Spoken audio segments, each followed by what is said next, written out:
Power Ranger, you know, it's like, is that Power Ranger in the pocket? Yeah, it is. So, but do you guys have any questions that I can maybe answer for you guys, or anything that you want? Yes, you had your hand up right over there. Yes.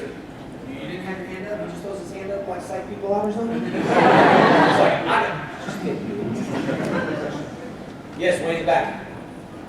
Thank you very much, Jason. I actually want to ask you this question. It's about your MMA career. Okay. What got you motivated into doing it? Because I know MMA is now the common fad for many people, as far as athletes, wrestlers, anybody really that wants to get into fighting. Now it's all MMA. What got you motivated? First of all, a few guys in Houston made it to UFC. They're on pretty big cards, you know, and I definitely loved it. There's a lot of politics in any sport, any convention. There's a lot of politics, but I love doing stuff that I love to do, and I think the frustrating part was the injuries. You know what I mean? Like I had the distal bicep tear, and it's supposed to take 6 months. I had a fight, so I was kind of hesitant throwing my left hand, but I did anyway. And then the right one, I had a pretty big fight coming up, and then boom, because when we spar, I spar a lot with this guy Derek Lewis. He's a heavyweight, and he'll probably be a champion soon. He's really coming up. He's a big dude, So we spar, we throw down pretty hard, and the injuries were pretty frustrating. But I was always inspired by karate. I love karate. I read an article from Forrest Griffin that said, pretty much asked the same thing, and he said he just loves punching people in the face, but in a nice way. And when I started the Jesus and Tap Company, I wrote a couple rap songs. Yeah, I know. And I like Lil Wayne, but I wrote the Jesus and Tap songs pretty quick. And I'm not a rapper or anything, so I got Kate Drama to do it.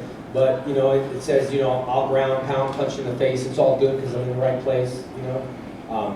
And it's a sport because that's what you ask for, to be punched in the face. It's a sport.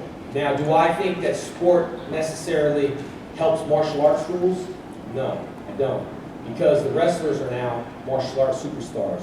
Martial arts starts with discipline, codes of the dragon, brotherhood, dedication, respect, cooperation, discipline, confidence, attitude, and self-respect. That's what it stands for. A lot of times in UFC, you don't have that. You have a lot of guys, Nick Diaz out there, and I don't care, Nick. Yeah, that's right. I said your name. And Nick Diaz, all these guys, and I like the respect.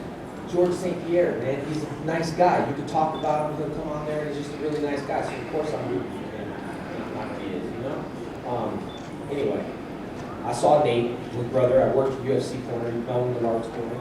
I guess a lot of hype with Green Ranger working the UFC corner on the floorboards, and then I got the haters, and then I got Nate saying something, and his crew saying something. It was just what it is. So getting back to it this year, looking at my schedule coming here.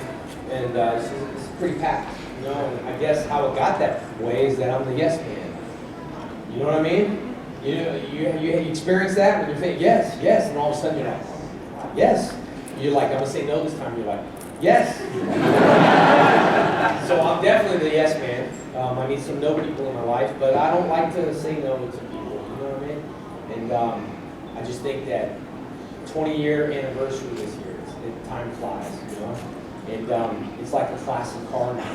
It's like the Dragon Zord and the Green Rangers become some world icon and Hot Topics. And I don't know how it became that way, but it just became that way. It's like an old classic car. I wish I could go out and shine up the Dragon Zord here and there, and use it in traffic.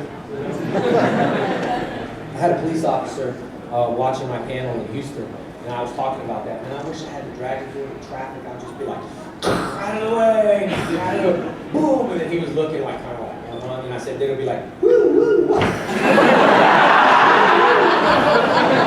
He's like, talk anyway, so sometimes I wish I had that, but anyway. As far as MMA, I want to get back. I'm not a heavyweight. I'm not fighting heavyweight. I want to fight 185. You know what I mean? So I wanted to see if I could get to 185 because I was, 2-something, and I thought it was cool to be, big and a heavyweight, but then doing the smallest heavyweight. You know what I mean? And then I remember walking and doing the fight, doing the weigh-ins. We got a lot of people, so I got to walk down the middle. I tell you, the best thing that I've experienced in my life is walking out to that cage with all those people and coming to these conventions and seeing all these fans. You don't know what it's like to I never take that for granted. You know what I mean? I'm just so happy to have that and to have fans and stuff like that. But that was definitely the best feeling was walking out there. But we were at the weigh-ins, and of course I weigh in, and I'm trying to, it's a mental thing. I need to be, I'm trying to drink water because water weighs a lot, and trying to, eat stuff before I get on the scale. And then I got on the scale and like, Jason Frank, 217. I was like, yeah, that's what's up. Of course, Carlos Horn came on, 6'5", all right. It's on the scale. He had to drop weight to make weight. And they're like, 269, right? And everybody in the room was like I was like walking on death row, you know what I mean? So I was like walking back and I was looking at everybody. I'm like, yeah, okay, thank you. Hey, thanks for your believing in me, dude. Thank you. All right, so it was like, yeah. So, y'all have Jenna? Or, do you have Jenna?